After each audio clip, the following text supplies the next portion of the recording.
रामपुर श्मशान घाट जो कि पौराणिक श्मशान घाट है उसे भी बदलकर और वहां पर भी रोजमर्रा का पेट भर रहे हमारे नाविक लोगों के ऊपर भी आज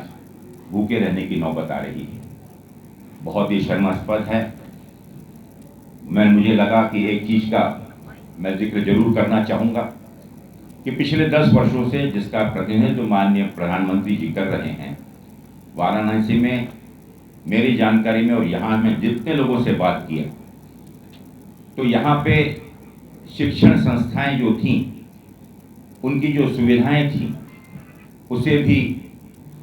रोक दिया गया है, थाम दिया गया है और कोई नई संस्था अभी 10 सालों में एक भी संस्थाएं नहीं है। बेरोजगारी के नाम पर माननीय प्रधानमंत्री ने 2014 और 2019 में इस देश के युवा पीढ़ी से वादा किया था कि इस देश में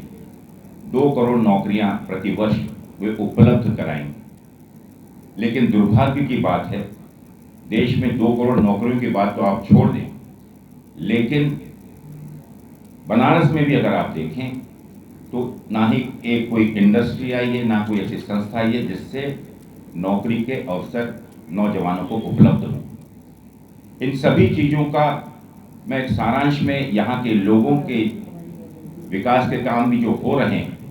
इंफ्रास्ट्रक्चर के जो काम हो रहे हैं या कोई भी सरकारी काम आते हैं तो प्रदेश के बाहर के लोगों को प्राधान्यता देकर और 99% काम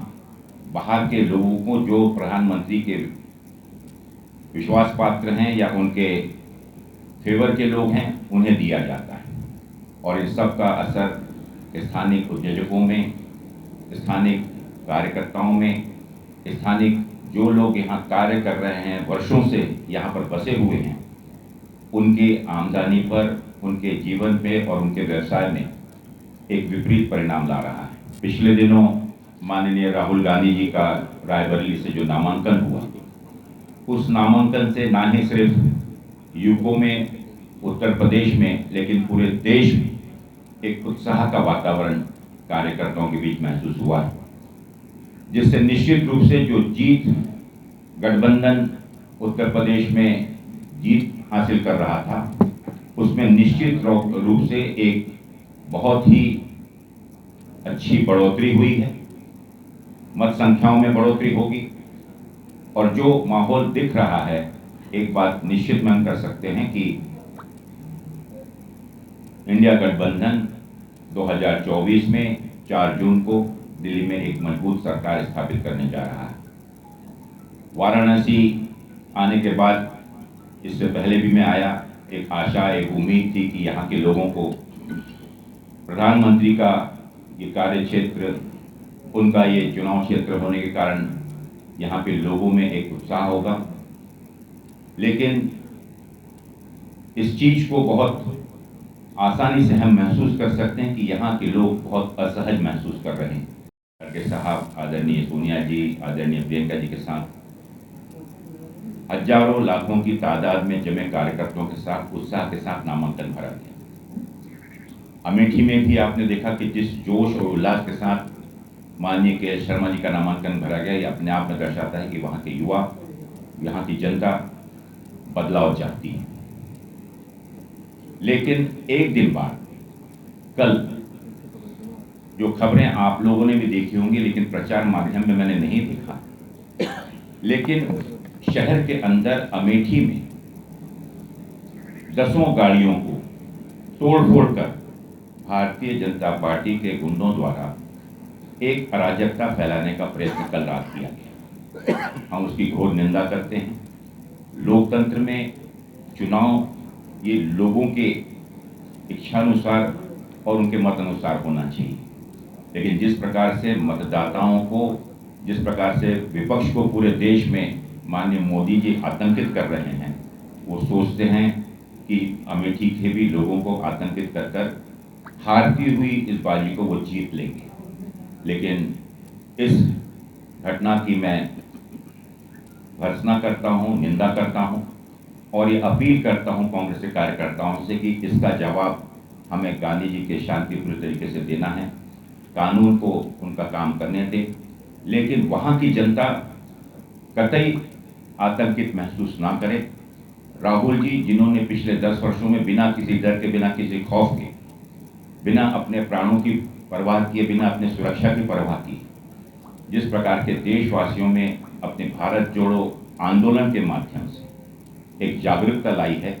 आज देश का किसान, देश का युवा, देश की नारी शक्ति एक बहुत आशा और उम्मीद के साथ माननीय राहुल गांधी जी की ओर देख रही है। और अमेठी, रायबरेली ही नहीं, लेकिन पूरे उत्तर प्रदेश में एक बदलाव की आंधी चल रही है। माननीय प्रधानमंत्री जी भले ही कितनी भी वैमनस्य, भाईचारे को कमजोर करने वाले वक्तव्य क्यों ना करें, लेकिन यहाँ की जनता उनके इरादों को अच्छी तरह समझ गई है। ना ही वो लोकतंत्र के साथ खिलवाड़ करने देगी और ना ही इस देश के संविधान के साथ खिलवाड़ करने देगी। 2024 का चुनाव इस देश की जनता समझ चुकी है कि माननीय राहुल गांधी जी के नेतृत्व में गठबंधन के हमारे सभी सम्माननीय नेताओं के नेतृत्व और सहयोग से संविधान को बचाने का संकल्प जो उन्होंने लिया है, ये 2024 का चुनाव एक निर्णायक चुनाव होगा, जो इस देश में फिर एक बार देशवासियों को एक नई आज़ादी, बोलने की आज़ादी, रहने की आज़ादी, पहनने ओढ़ने की आज़ादी,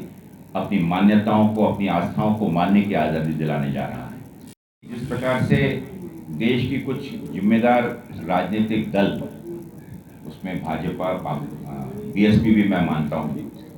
ये जिस प्रकार का कृत्य, जिस प्रकार से इस चुनाव में अपनी भूमिका अदा कर रही हैं, यह निश्चित रूप से भाजपा को मदद करने के लिए भाजपा की एक बी टीम के रूप में कार्य कर रही है, जो कि बहुत दुर्भाग्यपूर्ण है। आज ये चुनाव हार और जीत का नहीं है। जिस संविधान की रक्षा का बीड़ा उठाते हुए माननीय राहुल गांधी जी और गठबंधन के सभी साथी आज सड़कों पर निकले हुए हैं, हमारी अपेक्षा है कि आदरणीय बहन मायावती जी इस चीज को समझें कि भारतीय जनता पार्टी की कठपुतली बनने से बेहतर होगा कि वो गठबंधन के इस मंसूबे को, इस देश के संविधान को, जिसके डॉक्टर बाबा साहब आम्बेडकर ने इस देश की जनता के लिए और विश्व का जो सबसे सुंदर संविधान बनाया, आज उस संविधान को खुले रूप से बदलने की बात भारतीय जनता पार्टी कर रही है। ये चुनाव मात्र चुनावी जीत और हार का नहीं। मैं उन सभी जिम्मेदार राजनीतिक पार्टियों से इस चीज की अपील करना चाहता हूं कि इस समय पक्षपात ना करते हुए जिस मुद्दे को लेकर, जिस मिशन को लेकर इस देश की जनता जिस बदलाव में के लिए मन बना चुकी है, उनकी मानसिकता को समझें, क्योंकि संविधान अगर नहीं बचा तो ना ही आदरणीय मायावती जी की पार्टी भी रहेगी, या जिन उद्देश्यों को लेकर आदरणीय कांशीराम जी ने इतना लंबा संघर्ष किया और जिस चीज के नाम से मायावती जी प्रमुख रूप से सम्मानित की जाती हैं, जिस संविधान के माध्यम से हर जाति समाज को एक समानता और अधिकार प्राप्त हुआ है, अगर हम चूक गए तो ये सब अधिकार छीन लिए जाएंगे। इस देश में एक भाषा, एक जात, एक धर्म, एक पहनावा, इस प्रकार का हम सभी लोगों को भुगतना होगा। अगर संविधान बदलता है तो हमारा रिजर्वेशन पूर्ण रूप से खत्म कर दिया जाएगा। इस देश के ओबीसी, एससी, एसटी, दलित, अल्पसंख्यक, उनको दी हुई जो विशेष सुविधाएं हैं, उनको दी हुई गई जो विशेष प्रावधान संविधान के माध्यम से जो अधिकार दिए गए हैं, उन सब का ना ही सिर्फ हनन होगा, लेकिन बुरी तरह से उन सब चीजों में वंचित कर दिया जाएगा। अविनाश जी ये बताइए कि उत्तर प्रदेश में अब देखिए, मैं स्वयं अब प्रचार माध्यम से अगर आप चल रहे हैं, लेकिन अगर दौड़ के देखें तो 80 लोकसभा सीटों में कांग्रेस का संगठन पूर्ण रूप से अपने सभी वरिष्ठ नेताओं के माध्यम से जो जिम्मेदारी दी गई है, गठबंधन के उम्मीदवार और आदरणीय अखिलेश यादव जी सामूहिक रूप से उन्हें ना ही सिर्फ प्रेस कॉन्फ्रेंस की, लेकिन अमरोहा में जॉइंट रैली भी की, और बहुत जल्दी ही 10 तारीख को आप देखेंगे कि वे कानपुर में और कन्नौज में सामूहिक रूप से रैली करने जा रहे हैं। और आने वाले दिनों में आदरणीय खड़गे साहब, और आपने देखा कि सहारनपुर में, कल आगरा में, फतेहपुर सीकरी में आदरणीय प्रियंका जी भी प्रचार कर रही हैं, क्योंकि इस समय चरणबद्ध तरीके से पूरे देश के अंदर में प्रचार की आवश्यकता है, जिसकी बहुत बड़ी जिम्मेदारी आदरणीय प्रियंका गांधी जी और राहुल गांधी जी, आदरणीय खड़गे जी ने अपने ऊपर लिया है और देश के उत्तर पूर्व, पूर्व पश्चिम, उत्तर दक्षिण चारों दिशाओं में कांग्रेस के शीर्ष नेता प्रचार में लगे हुए हैं। और विशेष रूप से उत्तर प्रदेश में, जैसा मैंने कहा कि बहुत ही गंभीरता के साथ सिर्फ 17 सीटों पर नहीं जहां पर कांग्रेस लड़ रही, लेकिन 80 सीटों पर कांग्रेस पूरे जोर के साथ प्रचार में लगी। मोदी जी को, जो प्रधानमंत्री हैं, उनको निर्विरोध निर्वाचित कराया जाए। देखिए, मैंने जैसे कहा कि देश का लोकतंत्र खतरे में है, इसका क्या मतलब आप समझते हैं? आज पूरे देश के सामने बहुत बड़ा प्रश्न चिन्ह ये है कि संवैधानिक संस्थाएं तो पूर्ण रूप से सरकार के और भारतीय जनता पार्टी की अग्रणी संगठन के रूप में कार्य कर रही है, लेकिन एक अपेक्षा थी कि चुनाव आयोग उससे अलग होगा। लेकिन जब से चुनाव की घोषणा हुई, आम आदमी इस चीज को महसूस कर रहा है कि चुनाव आयोग भी पूरे दबाव में, सरकार के दबाव में कार्य कर रहा है। उसका एक उदाहरण, मैं 2 उदाहरण आपको दूंगा। पहले और दूसरे चरण के बाद पूरे देश में जो रुझान देखने में आए, बहुत स्पष्ट है कि भारतीय जनता पार्टी बुरी तरह से हार गई। आमतौर पर जितने भी चुनाव इससे पहले हुए हैं, आप उठा के देख लीजिए, और विशेष रूप से ईवीएम आने के बाद में बहुत स्पष्ट तरीके से शाम को जिस पल आखिरी वोट पड़ता है, उस समय सुनिश्चित हो जाता है कि कुल मत संख्या कितनी हुई। बात कर रहा हूं, माननीय चुनाव आयोग ने स्पष्ट नहीं किया। मेरा यह खुला प्रश्न पहले तो चुनाव आयोग से है कि इस चीज को सबसे पहले स्पष्ट करें, क्योंकि लोगों में इस चीज को लेकर एक बहुत बड़ी आशंका और चुनाव आयोग की गंभीरता पर एक प्रश्न उठ रहा है। और अगर चुनाव आयोग की गतिविधियों पर ही, अगर लोगों का इस चुनाव प्रणाली पर ही अगर प्रश्न उठ गया, तो फिर चुनाव का क्या फायदा। नंबर 2,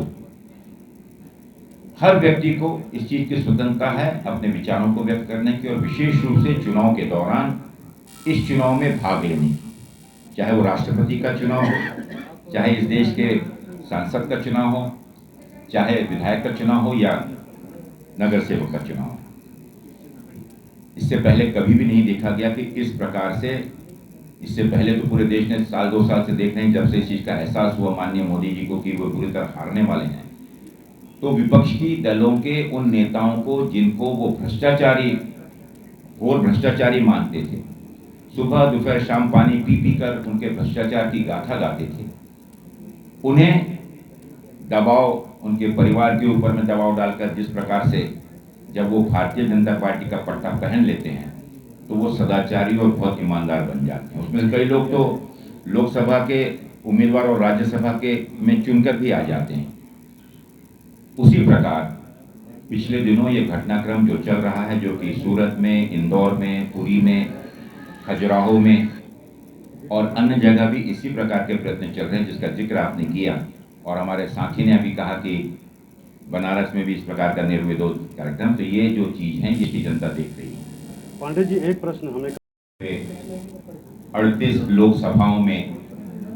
बहुत ही सफलतापूर्वक गठबंधन के समन्वय हेतु सभी घटक दलों के साथ, प्रमुख कार्यकर्ताओं के साथ जो ये चुनाव को असली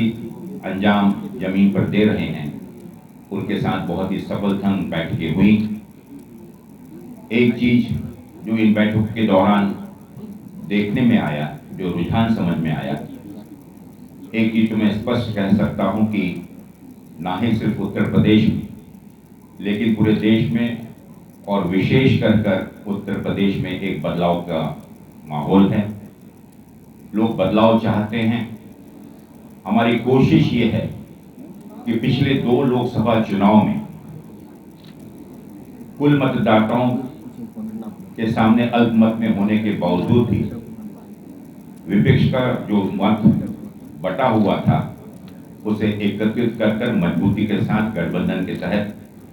हम भारतीय जनता पार्टी को एक के सामने एक मजबूत चुनौती दी, जिसमें निश्चित रूप से हमारे नेता आदरणीय राहुल गांधी जी, मल्लिकार्जुन खड़गे जी, आदरणीय प्रियंका गांधी जी और